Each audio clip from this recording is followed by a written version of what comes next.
Incroyable, incroyable. C'est incroyable, incroyable. Je suis choqué. On a de la chance d'avoir toutes ces pièces à Marseille. C'est incroyable.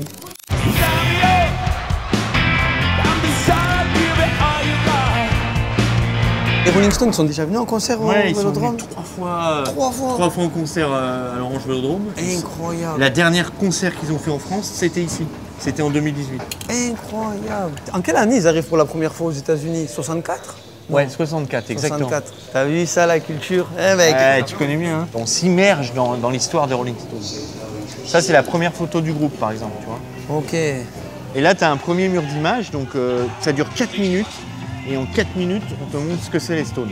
Ça a 60 ans quasiment d'histoire. La prochaine fois, c'est toi, Ovel. Ah, on en est loin encore. Voilà, Mick Jagger, toujours cette manière d'occuper l'espace.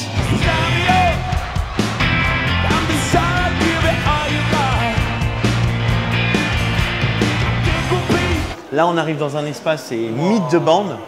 Donc là, c'est vraiment les débuts du groupe. Tu as les premiers instruments, la batterie de Charlie Watts. C'est les vrais, ça? Ouais, la vraie batterie de Charlie Mais Watts. non. À lui. Keith Richards, il a écrit un bouquin qui s'appelle Life, qui est un best-seller. Et les gens disent tout le temps, il prenait des notes et tout. Et en fait, il avait des petits carnets comme ça, il notait là, je me suis acheté une guitare. Là, on a joué un concert à ce morceau-là, c'était pas bien. En fait, t'es l'ancêtre des réseaux sociaux. Je vais acheter une paire de chaussures et tout ça. On le poste et là, il le notait. Le premier contrat des Rolling Stones, déjà, tu vois, on sent qu'ils sont un peu rebelles, ils ont rayé, tu vois. Là, on n'est pas d'accord, tac. Incroyable. Donc, tu vois, c'est toujours un peu d'émotion quand tu dis c'est une guitare qui a 60 ans, sur lequel Kiss a vraiment joué, fait des riffs. It's easy to do the things you wanted. Leur cuisine, ça? Voilà, donc ça a été entièrement reconstitué. En fait, c'est vraiment leur appart tel qu'ils vivaient à l'époque. Moi, je sens l'énergie, là. Tu vois, ils étaient entre eux. Ça, c'était leur chambre, ça? Ouais, en fait, ils dormaient ensemble, tu vois, chacun. On sait à qui sont les Ils lits, faisaient non? que... Non. Faudrait demander à Mick directement. Les champignons en haut, c'est tellement bien fait. C'est incroyable. Je suis choqué. Mais moi, je peux rester 1 heure, là, ou 2-3 heures, rester comme ça et... Et alors, tu sais ce qu'il faisait? C'est Parce que c'est pareil, toi. Là, il passait les disques qui étaient en 78 tours ou en 33 tours. Il les passait en 16 tours pour écouter comment ils faisaient à la guitare. Ok. Et ils essayaient de reproduire. Pour décortiquer les trucs et tout. C'est ça, quand t'es passionné d'un truc, tu deviens fou. Je suis choqué. Ça, c'était vraiment beau. Donc, c'est le fameux Olympic Studio à Londres, Ok. qui n'existe plus.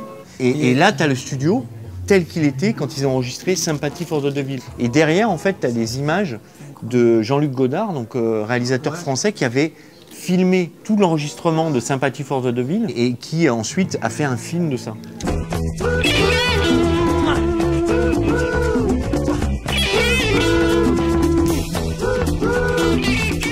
Dans leur manière à eux d'enregistrer, c'est que nous, maintenant, on est plus sur l'ordinateur.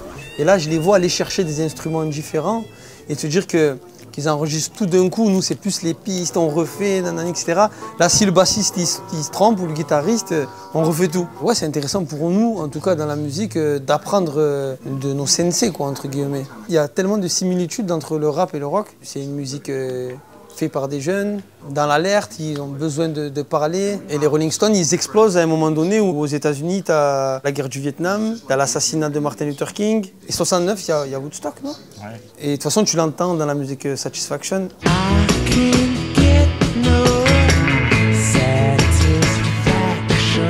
Tu vois, c'est Street Fighting Man, c'est une pochette inédite, il y en a très peu. Et c'est d'une bagarre. C'est sorti en août 68, tu vois, on en parlait tout à l'heure. Ouais. La maison de disques anglaise n'a pas voulu que ça sorte comme ça parce que ça montrait une bagarre, etc. Ouais. Là, tu vois, on voit la robe qu'il portait sur scène à Hyde Park. Hyde Lors Park. du concert, justement. Après l'enterrement. Juste après les obsèques de Brian. Et ça, c'est que des tenues de scène qu'ils ont portées, vraiment partout. Oh là C'est là. magnifique. Quoi. Tu sais, même ces genres de photos, maintenant, on essaie, nous, de les reproduire sur nos Insta. Alors que là, c'est vraiment pris Ils ont... à l'Insta. On Ouais. essaie de refaire ça maintenant. Là, c'est tout ce qui est dédié aux albums. Par exemple, en 69, ils font Let It Bleed, c'est ça la pochette actuelle. Mais au départ, les Stones, ils veulent ça. Et la maison de disque, elle refuse. Elle est Ils magnifique. voulaient ça, tu vois. On a de la chance d'avoir toutes ces pièces à Marseille.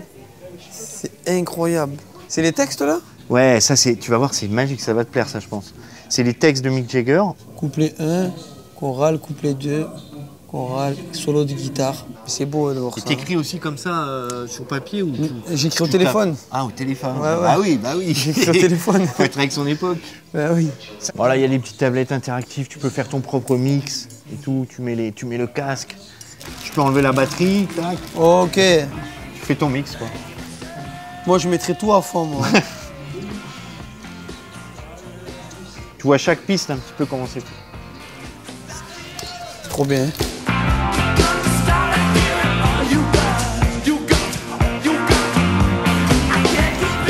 Donc là, tu as un petit film, enfin 2 films en fait. Celui de Scorsese et celui de MTV. Je vais m'asseoir, je vais regarder un peu.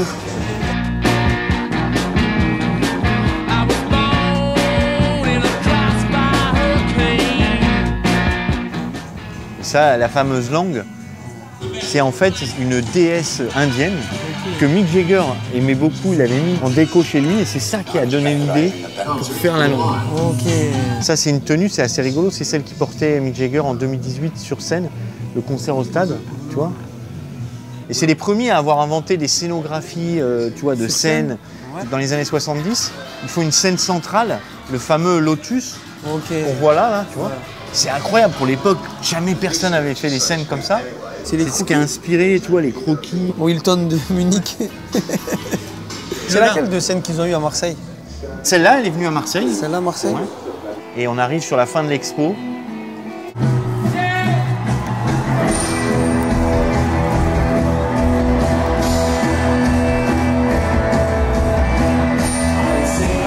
C'était incroyable.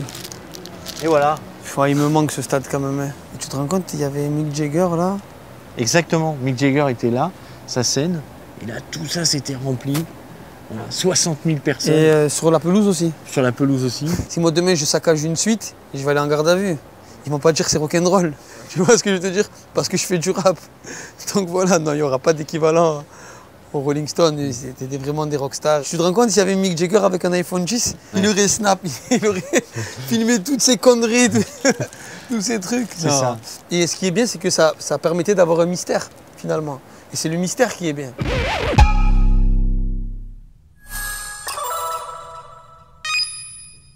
Colmini.